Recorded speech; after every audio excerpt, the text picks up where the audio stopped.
I'm Patrick Bowie, and I'm joined by Trevor Kilb, who is a Yankee fan, so he'll try to keep his emotions in check for this podcast. Yeah, definitely a heartbreaker last night. Yeah, how are you doing after that? Not well. After that DJ LeMahieu home run, I was really feeling good about it, especially with Chapman coming in. That was definitely when Altuve hit that home run. I was definitely stunned. I had no words for that. Yeah. Would you rather have had DJ hit the home run just because it's a great memory, or would you rather him not hit the home run because it made you so disappointed when Chapman? Yeah, in a way, him hitting the home run, like obviously you want your team to hit that home run there and make it close because it did make it more interesting. But like in the end, the opportunity that we had to because I thought we were just gonna lose right there, like 2 outs away. There's no way we're coming back. So I was just gonna be up. And then once he hits that home run, you're just like, wow, we actually have a chance with Chapman coming in. Possibility Chapman can maybe go 2 if it goes to like the 11th inning. I was just at least thought that we were going to get one more at bat. I thought Chapman would be able to get through 1/2 inning, but it didn't last very long. The happiness did not last very long as a Yankee fan. Yeah, it didn't. It made it a great game, though. And you wanted to talk about some stuff from Game 5, I believe. Yeah. As, you know, Game 5 really showed again that pitchers have a hard time getting out of the first inning. Like Paxton, even though he had a great night, all the runs, both pitchers after the first inning had great nights. And they just couldn't get out of the first inning. With LeMahieu and Hicks able to go deep against Verlander, which was big for the Yankees because they putting up a crooked number like 4 runs in an inning they haven't really done all series. And that ball that just found a way to hit the pole really saved them because who knows, if that ball doesn't hit the pole, the one that Hicks hit, the Yankees probably don't score for the rest of the game because that 3 runs, like that's where it's the matter of inches, where it hits the bat and where it just hits the pole. It's just amazing how that one was able to stay fair. Yeah, and it's interesting. Even though Paxton, over the course of the season, was probably the best Yankee starter, should they use an opener for him? Yeah, because that does bring up a good point, especially because he can't get out of the first inning. But I do feel comfortable. I almost feel like either way, like his first inning in the game, whether it's the first inning of the game itself or after he comes after the opener, he's just going to have a hard time. It's just him getting used to having to face the offense. And it would be easier for him, for the opener, to face the best 3 guys in their lineup, which is usually the 1, 2, 3 guys. But with an opener would. Yeah, with the Astros, it's almost doesn't even help because you have like Carlos Correa batting 7th, I think. So yeah. Although he would get to face like Jake Marisnick, and because I think Marisnick was playing with Verlander. I think he was playing center field, yeah. Yeah.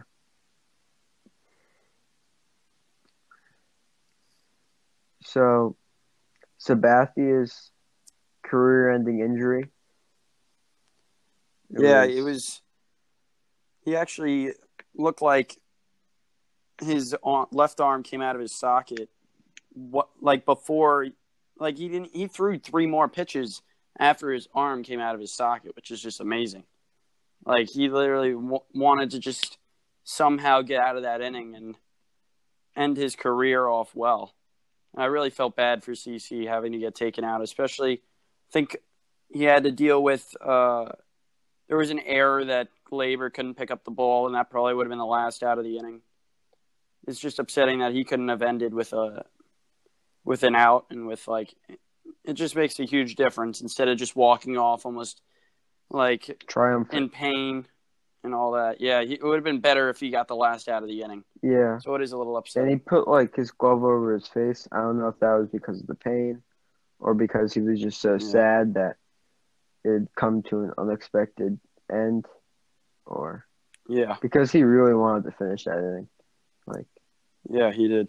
if there was any way that he could like throw, he was gonna finish that inning, Yeah, but he just couldn't. yeah. If you want, we can also talk about Stanton and how they played him in Game 5, but didn't play him in Game 6. Which I don't know if he like re-injured himself or uh, Aaron Boone just didn't feel comfortable with him in the lineup again. It was definitely unusual, especially with Edwin Encarnacion having a tough series. It would have just been any help to put Stanton in there as the DH instead of Edwin Encarnacion. Yeah, I don't know. I mean, Encarnacion's a good curveball hitter. Yeah. I couldn't figure that one out either. But Mm-hmm. it could have been that he re-injured himself. Yeah. It And you almost do. Yeah, I bet you a bunch of guys in the playoffs are playing through injuries, so it does make you think. Like, I don't know how bad the Stanton injury was, but if there was any possibility for him to at least be a DH and play through it, but yeah, I guess the Yankees didn't think he could do that. yeah, you bring up a good point. I think Victor Robles was injured, and talk about the Brewers in the wild card game. They had Ryan Braun Yeah, and Lorenzo Cain injured, and that was a whole yeah, thing. Watching Ryan Braun like go around the outfield, it was like I feel like there's gonna be a ball just out of his reach because he's not able to get there. yeah. So it was definitely tough with all the injuries and not having Stanton in the last game of the season. Definitely could have made an impact, especially knowing that Edwin Encarnacion didn't get a hit the entire Game 6. So that would have been his Stanton spot. Yeah. So if you want, we can go to Game 6 and talk about what happened there, unless you have anything about Game 5 that we haven't talked about. No, I think that's it about Game 5. Yeah. So what I wanted to talk about Game 6 is the Yankees went with the opener Chad Green, and he let up a home run in the first inning to Gurriel, but it really wasn't a bad pitch. High and inside fastball, like it was out of the zone, and somehow Gurriel was just able to hit it into the left field seats. Yeah, I'm Yeah, watching it right now. It was really inside, yeah. and I mean, it's definitely a pitcher's pitch. So he didn't lay one in there for Gurriel. yeah, and Gurriel had been struggling all series, and Chad Green had been great all series. It just Yeah, shows that, like, especially in the playoffs, like recency bias, you can't make decisions off of that because yeah. players, break out of slumps all the time, and Mm-hmm. Not many Yankees were able to break out when it was important, which was a little disappointing. I was just waiting for some hit by Edwin, some way he'd get an RBI, but it's upsetting how we had so many opportunities. yeah, they did, and it was really like the Astros starters were mortal. Like there was a way Yeah, to beat Garrett Cole. Like they had runners on base, and yeah, it didn't happen. yeah. Definitely had a lot of opportunities. Like I kind of expected it to go more like the Rays Astros series, where it was like Garrett Cole is just insane, and then late in the game, the Yankees try to come back against the bullpen and put something together there. But Yeah, they had chances even early in the game against the starters, and they couldn't capitalize. Yeah. So let's talk about the ninth inning of Game 6. It's definitely, as a Yankee fans, your hopes definitely got up when Urshela started off well with a base hit to left field. And then Gardner, a ball that just missed him. And you could tell, like, he got out of the way. And once he got out of the way, he realized, oh, my God, I should have let that ball hit me. Because then he pointed into the dugout, like, hoping that somehow the camera angle shows that it hit him. But just, you could clearly see on the replay that it didn't hit him, it was a little disappointing that he couldn't just lean into that one, and it would have looked okay because it was so far inside that if it like hit his hands or hit his shoulder, no one would have said anything about it, about him leaning into it. Yeah. And that would have changed if you believe that the home run would have been hit even with 2 runners on. Like, then it would have been a 3-run home run instead of a 2-run home run. And then that changes, like, the entire ninth inning for Chapman being up by 1 instead of being tied. But we'll never know what would have happened. Yeah. Altuve's home run was a 2-run home run, but I guess it's like, how do you attack Springer? Yeah. Do you pitch Springer differently? I don't really know how. Would Because it you be never want to put the tying run on base, so I wonder if Chapman would even walk Springer in that situation. But would it be any different? Like, do you think he would pitch to Springer differently in a 1-run lead or a tie game? Well, it also puts a lot more pressure on the Astros just being down by 1 instead of being tied. So in that way, I feel like it's more pressure on the offense instead of, like, there's less pressure on Chapman and more pressure on the offense if the Yankees are up by 1 Yeah, instead of but it being a tie game. I feel like more than anything, in the tie game, Chapman would throw more strikes because he thinks, well, Yeah. I might have to go another inning. They're going to need me for another inning, so I should attack hitters.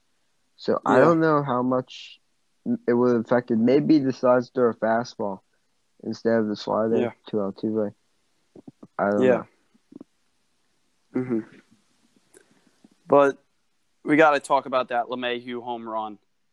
Just being able to, Osuna being so good throughout the entire season, one of the best closers in the league. And then a hard-fought at-bat from LeMahieu. I think it was like 8 pitches.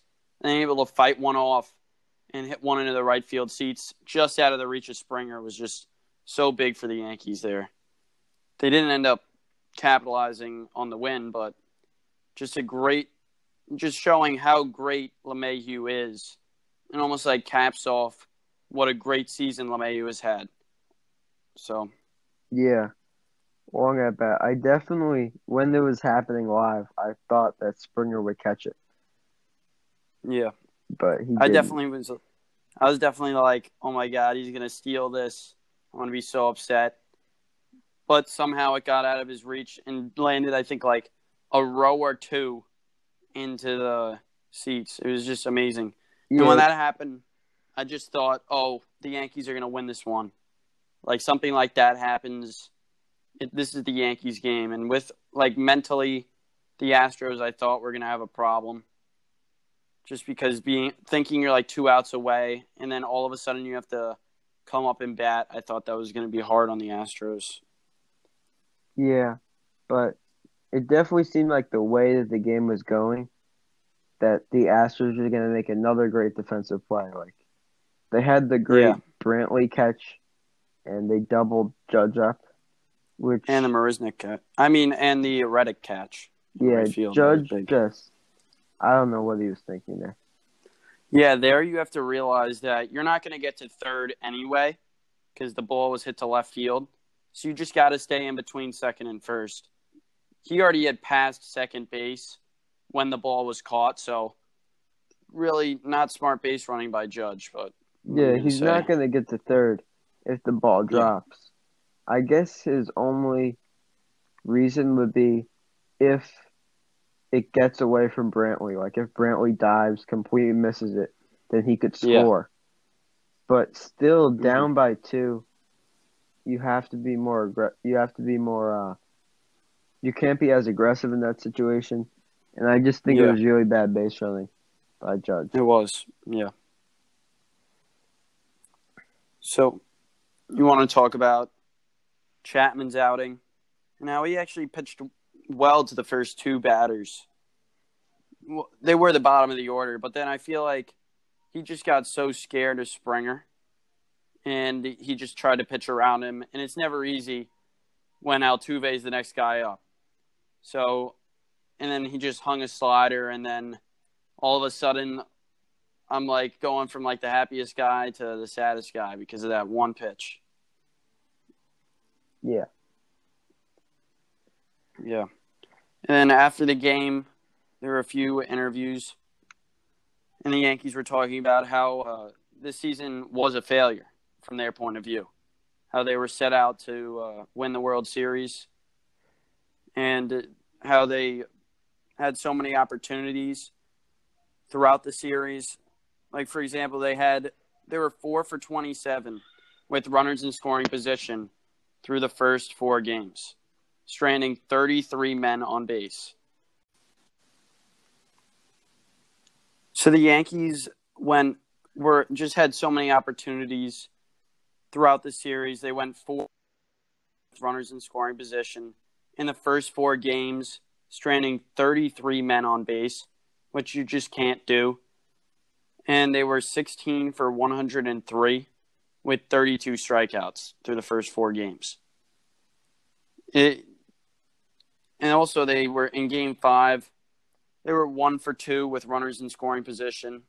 And in Game 6, they were 1 for 6 with runners in scoring position. So really, the only time they capitalized was in Game 5, where they were 1 for 2, and when Hicks hit the 3-run home run. Yeah. It seemed like a whack-a-mole game with all the opportunities, and the Yankees were just missing all the moles. Like, Yeah.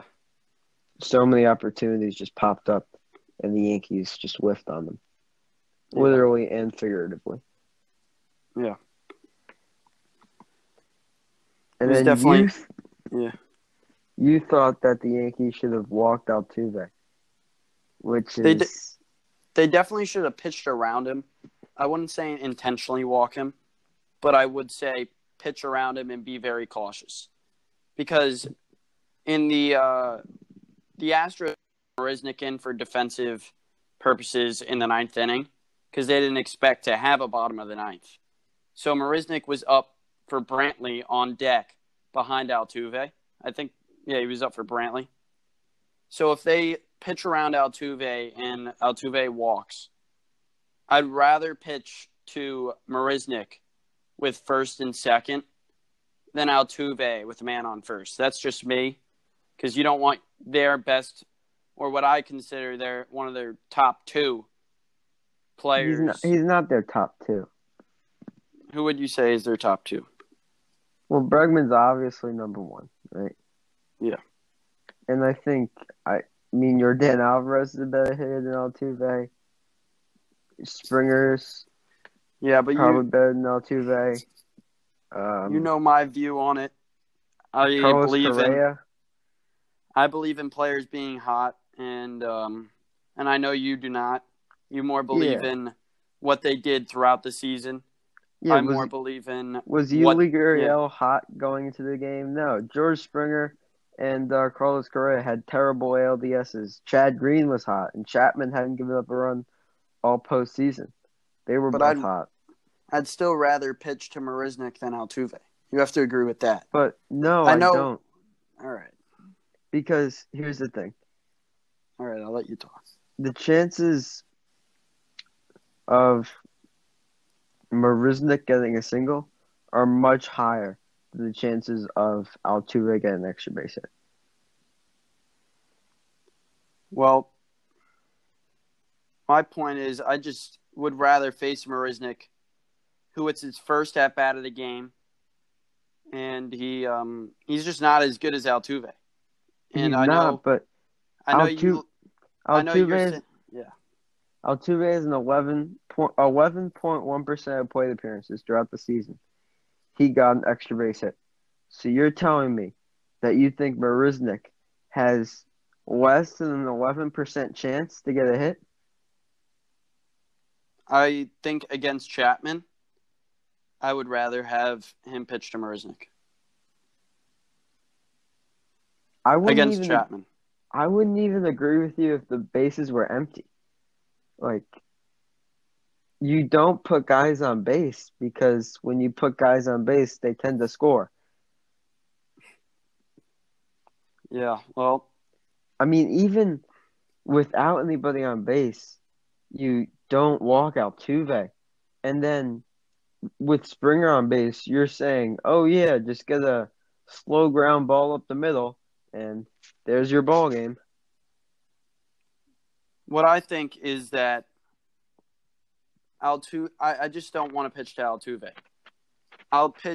I won't intentionally walk him, so I will pitch to him, but I won't give him anything in the zone. I'll make it where if he doesn't chase, he gets a walk, basically. Because I just wouldn't challenge him there. I'd rather challenge Merzik. I know your point of view and what you think is different than mine. But I just don't like when the MVP, or 2 years ago, I know he's not the same, but like to beat you, I think he was batting like 333 throughout the series. I know you Well, also you don't before believe that in hit, he wasn't players going to being be the hot. MVP of the series. Well, who would you think would be the MVP of the series? Springer, or who would you say? Um, Because really, I can't name anyone else other than Altuve. I mean, I guess Correa Springer would be the only option. Yeah, got the bigger hit. Correa with the walk off. Yeah. Um,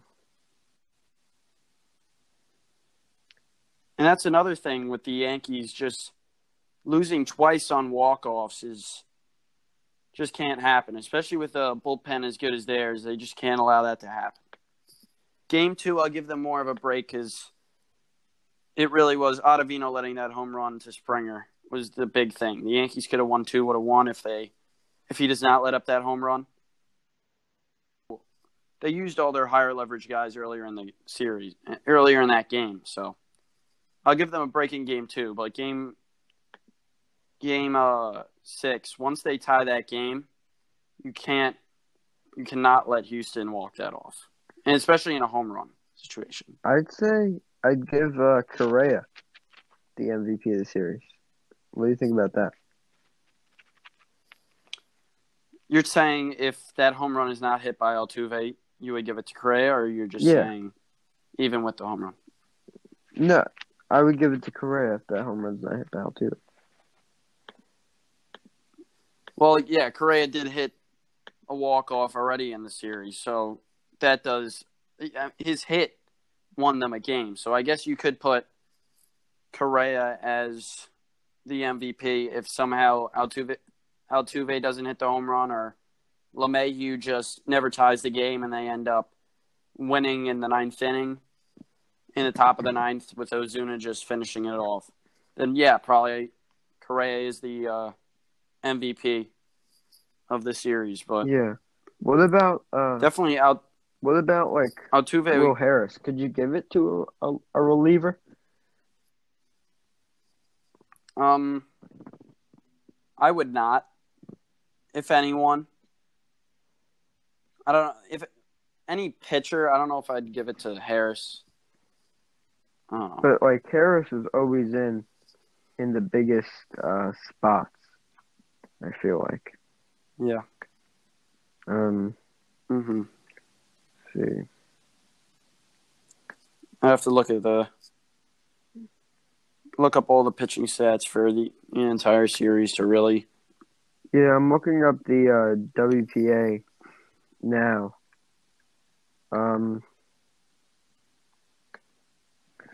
See, Joe Smith and Will Harris. Maybe Joe Smith in the series. He got some big outs.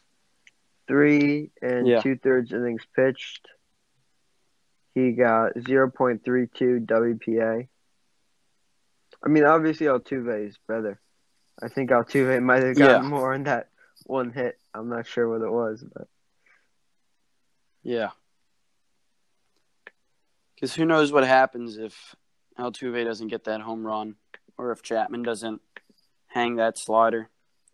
We could be easily watching a Game 7 tonight instead of talking about how the Yankees lost Game 6. Yeah, there's a lot of ifs there. But Yeah. Because who knows if the Yankees even, with how many opportunities they've blown the entire season, who knows if they even score in extra innings. It's just all so disappointing as a Yankee fan. yeah. There's really nothing we can even. Well, you can't turn back time or change anything. So everything went the way it is. Astros are moving on.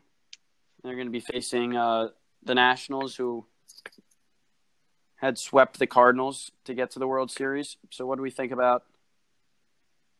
If you have nothing else, do you have anything else to say about the Yeah, so I ALCS? was checking CWPA, which is championship win percentage added, and you can find it on the baseball gauge. And Altuve was first in that series in CWPA and WPA with 0.8 win percentage added. Garrett Cole was actually second with a 0.4 win percentage added. Yeah. And then Correa, Yep. Smith, and Harris all tied with 0.3. Yeah.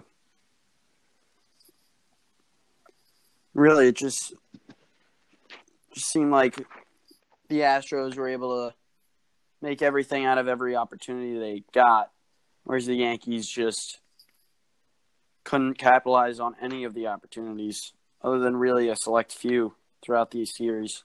Yeah. The top plays in terms of CWPA across the whole season. First is Altuve's home run, and second is LeMahieu's Yeah. home run. Yeah. Because that LeMahieu home run could definitely – because once you get to a Game 7, anything is possible.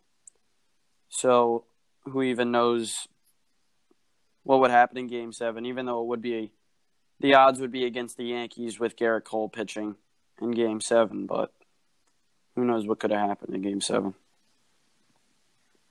Yeah. But I still disagree. I want to talk more about the pitching around Altuve. I kind of Yeah. understand a little bit with nobody on, but with a runner on first, Springer, who's very fast, probably going to score on a single, Mm-hmm. you would rather pitch to Marisnik with a runner on second than pitch to Altuve? I'm telling you, if I were Chapman, I would probably pitch around Altuve, just for the reason that I wouldn't want him to beat me. The thing is, I feel like looking at Marisnik on deck would just be too tempting for me to just say, I'm already behind in the count. What I would do is, if I fall behind in the count to Altuve, like Chapman did, he was 2-1 when the home run was hit. Once it gets to 2-1, just forget about Altuve. I know your whole thing about a single wins the game then, but a 2-1, me finding a way to get back in the count against Altuve just seems much harder than just pitching to Marisnik, even though a single could win the game. I mean, I think that was what he was trying to do. He was trying to throw sliders Yeah. low. Hopefully And that's, Altuve chases. I mean, I think he was trying to throw a strike, but yes. I feel he like, wasn't throwing the fastballs. yeah, that slider that he was definitely trying to pull it more down and just stayed up. And that's all the difference. One pitch summarizes up the entire season for the Yankees. Like, just that one pitch changes. Like, it is crazy how once you get to the playoffs, one pitch changes everything. Yeah, but All 162 games leads up to that one pitch. What if they don't even let Marisnik hit? What if they pinch hit Chirinos in that situation? Or Kyle I Tucker, mean, which would probably be the sensible thing to do. but isn't Kyle Tucker a left-handed batter? Yeah, so let's say Chirinos. So yeah, it would be. I doubt they'd put Tucker in against Chapman. So it'd probably, if they were gonna pinch hit anyone, it'd probably be Chirinos. But even then, I don't know. There's just something about it where I don't want Jose Altuve to hit the winning home run. I just don't want it. But I'd rather, you'd rather face I'd rather, Chirinos with yeah. a runner on I know second? I know you think it's crazy, but here's the thing. I'd go after Altuve, but once I fall behind in the count, that's when I give up on Altuve. Altuve never walks. Like he has a 6% walk rate. 7.5% walk rate.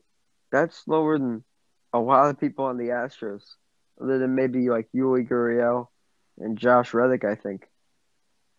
But So then if you pitch around him, he's just bound to chase.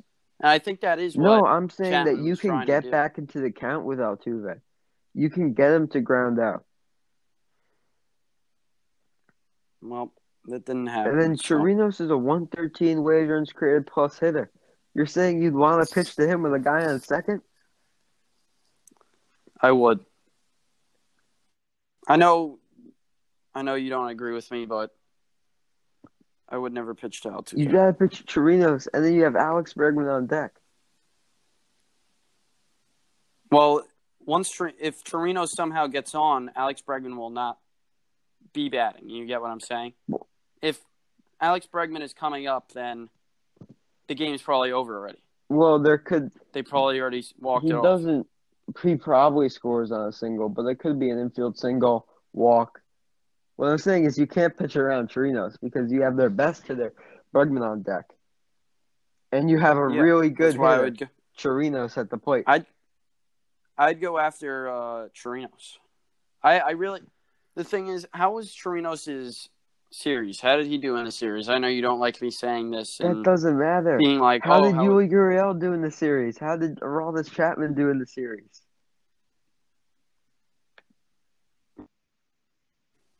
look at Edwin Encarnacion. I know you're going to say, well, actually, it's the other way around because he did well in the ALDS. But Yeah, it is. The series isn't predicted. Boone just You can't judge a guy Boone. based off of 5 games. You can't say. And Trinos didn't even play the whole series because Maldonado caught this game and the Cole game. You can't say, oh, well, this guy didn't get a hit in these 4 games, and we're going to discount all 162 games he played during the season and just look at these 4. Like, You know what? I was even thinking about finding a way to either put Stanton, if he was like able to do it, or Maben even, and to just take Edwin Encarnacion out because Boone was waiting all series thinking, oh, he's just one pitch away from look at launching Gary one out, but Sanchez. it never Everybody happened. was saying, oh, bench Gary Sanchez, bench Gary Sanchez. Boom, home run. Yeah, but like it didn't in the end. The home run they hit. He didn't hit the home run when it mattered. When there were runners in It scoring doesn't position. mean he's not a good player. When the game is on the line. Doesn't mean he's not a good player. I know. Is it easier to hit a home run then than in the first inning? And how many didn't he have a pass ball that ended up moving the runner over and the run scored because of that? Yeah, but and then he also missed a third strike from when Canley was pitching. So if I were Aaron Boone, I would keep Gary Sanchez in the game. I wouldn't take him out as many people were wanting, but I would take out Edwin Encarnacion and maybe put Maben in there because Maben has done big things for the Yankees the entire season. So I know you like when guys do well during the season. Maben was a big contributor to the Yankees during the season. And to not have him get one at bat in the entire postseason or in the entire ALCS because he got one at bat in the Twins series. If I'm an Astros pitcher, or if I'm an Astros pitcher, And I'd much rather see Cameron Maybin at the plate than Edwin Encarnacion.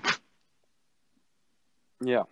You're Well, doing the Astros a favor by giving Cameron Maybin at bats. You know why he didn't get at bats? Because before he came to the Yankees, and he didn't play that much with the Yankees. He got 82 games, 269 plate appearances.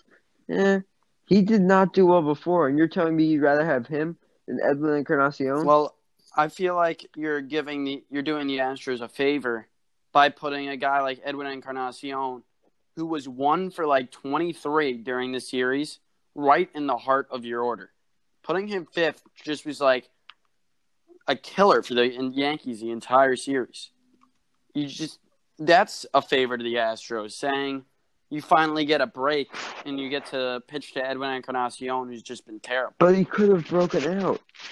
The slump doesn't mean But he anything. didn't break out. Yuli Gurriel was in a slump, and the Astros kept him in the heart of their order, and look what happened. Yeah, but that didn't happen for the Yankees. And I know, like, here's the thing. You can't keep hoping for that to happen. It was 4 games or 5 games going into that game. 5 games. You're gonna bench a guy because of 5 games? Yeah. I don't know if you managers back then, like Billy Martin, Back when? would actually back in like. Or also, I'll bring up a thing for you. Joe Torre actually benched Tino Martinez and Paul O'Neill because they just were in a huge slump. And then they put in Cecil Fielder, and let me look it up. But in the end, they replaced the 2 left-handed hitters because they just weren't hitting. And they ended up putting Cecil Fielder and someone else in there. And they had a great game, and then that changes the entire series. Like, sometimes a manager just has to say, you're not hitting. We got to put someone else in there. But you can't say a guy's not hitting because of 5 games.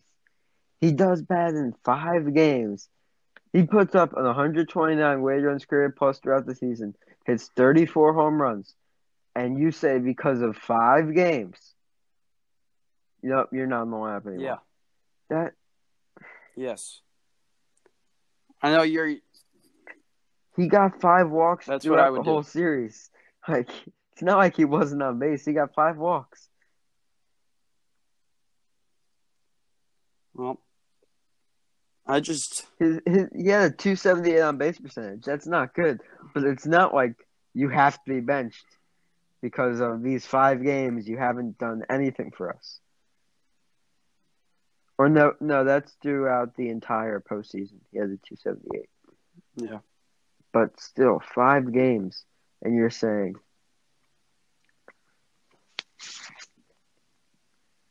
Yeah, I am. I know. We're just never gonna agree on this, and we're always gonna disagree on it. But I like. Would you have benched Yadier Molina in the NLDS?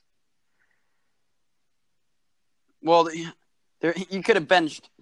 Like, who are you gonna bench? Everyone in that Cardinals, Washington series were terrible. No. So there's no one really to bench. Not the Cardinals Washington series, the NLDS when they played the Braves. Why? How was he doing in the series? Was he hit? What was his average in the series? If the guy is batting, he slugged 143 throughout the whole series. What was he? What for what? He was 3 for 23 or 3 for 21. Yeah. I wouldn't bench Yadier Molina. He got the walk-off hit, so he still has a positive WPA throughout the series. But using your logic, you would bench Yadier Molina, and he'd never get that walk-off hit. Or sac fly, I think. Well, I don't know, then. I don't know what I would do. Like, there's so many examples of players who have bad stretches of 5 games or bad stretches of 4 games, and the last game of the series they come back and have a great game, or it works the other way around. And like, there's so much evidence of that. Yeah. But my feeling also was people do get tired. Like Sanchez, for example. Like, you have to agree that's why they have the backup catcher, and that's why they put him in every 4 or 5 games the regular season. And I know it's the postseason, it's the biggest opportunity. Like, you need to do something here, but look at the Astros. Didn't the Astros flip from Chirinos and Maldonado? That was because throughout the Maldonado series? is such a good defender. Romine is not that good a defender.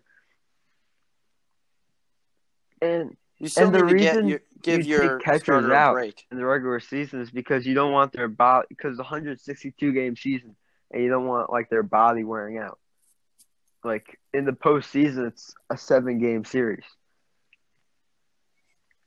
Well, a point that they brought up during the game in Game 6 was no pitcher in the Yankees staff Had had pitched pitched 3 days in a row. Yeah. So having to force 2 guys in Game 6 to do that, Canely and Chapman, it's just you have to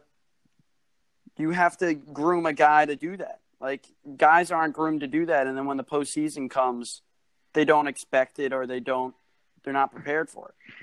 I mean, Chapman pitched every inning of the World Series for the Cubs. I know, and it probably if it isn't for him, they might not even. Who knows what happens? But I don't know. You want to get a guy prepared for the postseason. I understand that you don't want him to get worn out for the. I mean, it's not like you're gonna pitch him 3 days in a row at the end of the season after you've clinched, just to get ready for the postseason. Like, no, you're gonna pitch him less so he can save his arm and he can be ready.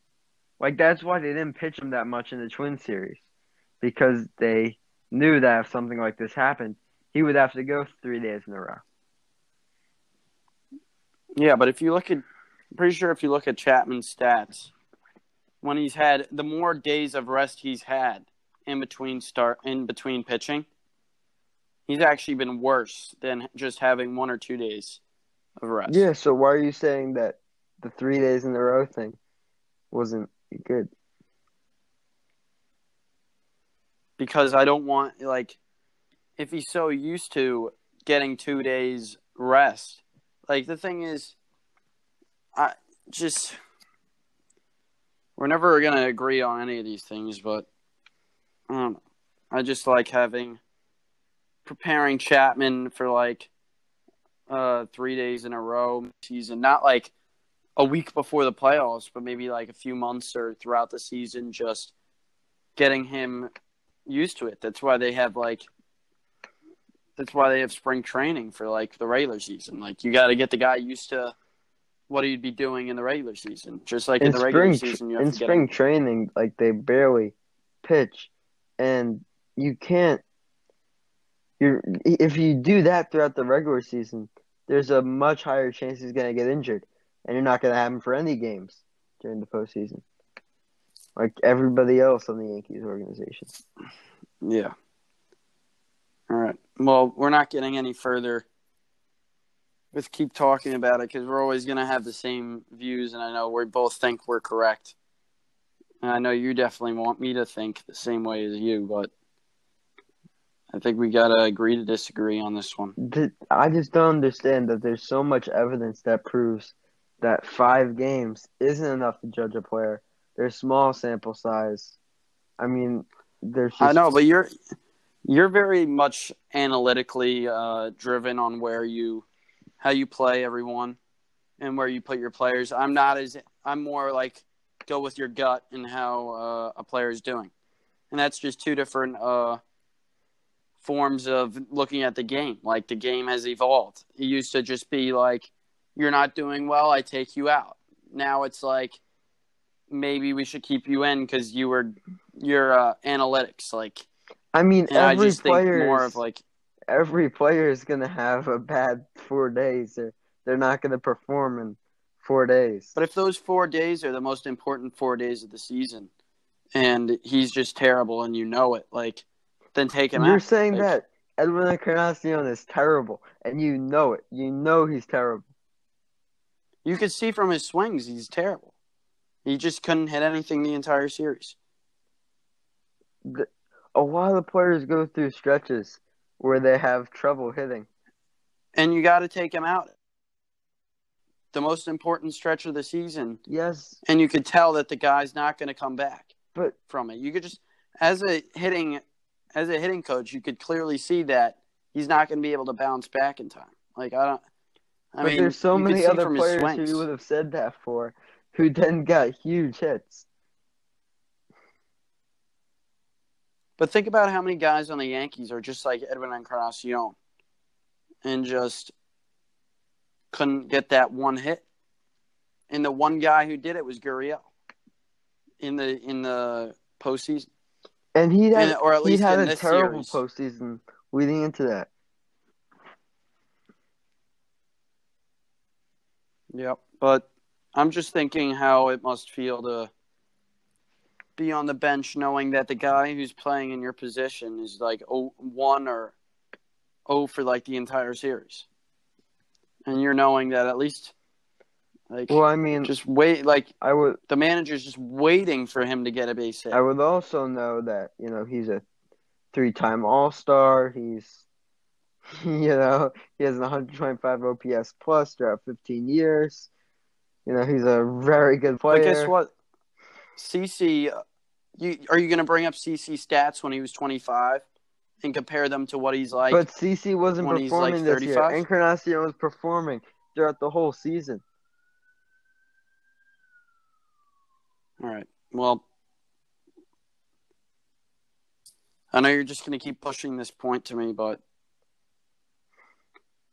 I don't think. You know what? If it's me and I'm in a Boone situation, I probably do keep Edwin Encarnacion in the series. The only thing I probably do is send Larry Rothschild out there to talk to Chapman and give him a little overview on what the situation is with Altuve and Merzick on deck. I know and even if he's telling him just don't walk him, but like be cautious, like at least be cautious. And I know probably Chapman knew that, but what was it, like a 2-0 slider? You don't think that's cautious? It was a 2-1 slider. Yeah, 2-1 slider behind the count. And he's throwing a slider. You don't think that's cautious? He was cautious with him. It just wasn't a good pitch. It didn't go where he wanted it to go. Yep. It's not like he was like, oh, let me hang a slider over the plate and let's hope he doesn't swing so I can get back into the count. Well, that is baseball, though, so one pitch changes the entire game and changes the entire series, and it just happened to be the one pitch that eliminated the Yankees. So there's not much we can do about it now, and talking about it. It's tough to put